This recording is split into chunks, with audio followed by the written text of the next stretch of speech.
And now a special 2-hour report on ancient UFOs with Marshall Klarfeld. Get ready. We'll be back in a moment on Coast to Coast AM. Did extraterrestrials create man in their own image? As an undergraduate at Caltech, Marshall Klarfeld was fascinated by the scientific knowledge found in the Bible. Since then, he's been doing extensive research on the Anunnaki. Marshall has expanded his research on the early extraterrestrial civilization based on the original writings of the late Zecharia Sitchin, and has brought complexities of the Anunnaki and the genetic engineering theory of mankind's creation way to the forefront. Here he is back on Coast to Coast, Marshall Klarfeld. Marshall, how are you? I'm fine, George. Thank you. That's a wonderful introduction you gave me. I'm looking forward to this. This is fascinating. I love this subject, Marshall. I've always loved it since I was a kid, but it just grows. I do too. You know, it's been a lifelong thing with me, and I go way back. The Anunnaki, the Nephilim, one and the same? Yes, I believe so. Yes, the Bible in Genesis 6:4 refers to the Nephilim as those who came from heaven above to earth and had intercourse with human females and created the giants of old. These were the sons of gods.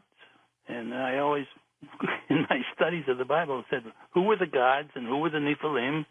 And I discovered Zechariah in the late 90s, and his 6 books, which were the Earth Chronicles, opened the door for me, George. And I'm sure you had the same experience. Yeah. Now I'm a firm believer that the Anunnaki really existed, that they were here on the planet Earth. There's records of their being here and the things that they did. And I'm trying to expand the public knowledge of the Anunnaki and also the genetic engineering theory. Let's hypothesize for a moment, Marshall. The theory of the Anunnaki, the Nephilim coming down here, of course, in the Bible. How do you think mankind remembered the story, picked up on the story in order to write about it? Well, there were cuneiform tablets, as you and I have discussed many times, and these were found in the libraries of the very rich kings of the Sumerian civilization. That goes back many thousands of years. And cuneiform was the first written word, and what they said in these tablets, and Zechariah translated about 2,000 of them, told the story of this advanced space-age civilization that gave all of the information transfer, technological transfer to the Sumerians. They're very proud of that civilization that kind of burst from nowhere, and most of the anthropologists and archaeologists can't really understand how a civilization appears with all the first, the wheel, philosophy, religion, writing. All these firsts don't normally come to an early civilization, but the Sumerians had it. And they wrote in their tablets, the cuneiform tablets, that they got everything they had from the Anunnaki. And then from further research, you find out from these tablets that the Anunnaki were this very advanced civilization that was here on the planet. And the whole story is a fantastic story, George, as you and I have discussed, of how they got here, what they did early before there were any humans. There's a whole story there. That's true. And then they have written down how they created Adam. And this is kind of where I was going all my life, trying to figure out where we came from. And the theory is explained as a genetic engineering process. And if you want, I can go into detail on that. Sure. Well, and the Bible's accurate. It's just an interpretation then. Yeah, well, the stories that are in the Bible, like the flood, Noah's Ark story. It happened. It happened. And when I was a kid, an undergraduate at Caltech, I'm reading the Bible and I'm learning all this scientific stuff from my professors. And I look at the story of Noah and the Ark, and I said, "No, how did he get all those living creatures on that boat?" It boggled my mind. I couldn't figure that out. Now, once Zechariah gave us the translation of, say, the first written story on the planet, which is called the Epic of Gilgamesh, the 11th tablet, which happens to be in the British Museum, one of them, tells this story, the original story, which I think was later picked up and put into the Bible in a little different form. But I always like to go back to the beginning. What was the really facts that happened in that story? What'd they do, grab the DNA instead? Yeah. Yep. In other words, they were scientifically advanced. Let's say they were a million years ahead of us. It was like I think Noah's Ark was a laboratory. Well, it was a submarine, actually.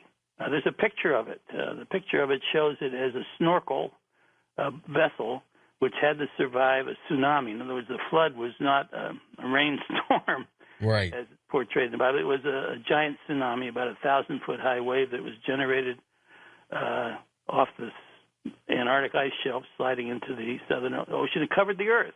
And in order for a vessel to survive that, it had to be submersible, as depicted in this drawing of it, or etching of it, actually. But he was given fair warning as he built it, right? Oh, yeah. That whole story. It's all accurate. That is replicated in the 11th tablet of the Epic of Gilgamesh is reproducible so that people can understand it.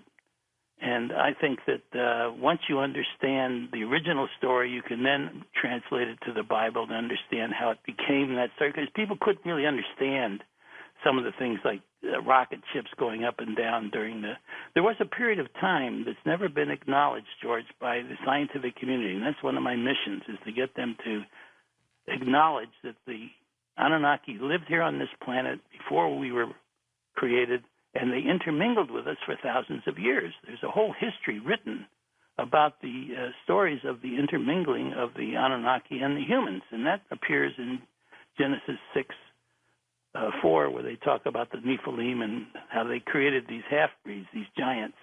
I want to get into the genetic engineering in a moment, Marshall, but give me your guess on how you think they got here. Sitchin talked about the planet Nibiru, yes, a 3,600-year elliptical orbit. But yes, what do you think their craft looked like? Well, we don't know. They never left us any samples of it. It's not like a stealth object that we created and somebody else got a hold of. You can't look at it. But from the translations of the cuneiform tablets, Zechariah did a fantastic job of telling us that they had these rocket ships, and the rocket ships were able to travel to Mars, which was their way station at one time, and back to Nibiru and back and forth. And they came here to get gold to save their planet, and they needed a system of transporting it back and forth. Now, I believe that during the period of following their original landing, when they had this one spacecraft that came here with Enki and his 50 heroes as the expedition, they needed some support. So they built this mothership, which orbited the planet Earth for a long period of time and gave support and equipment and everything that was necessary to carry on the production of the gold and getting it back to Nibiru.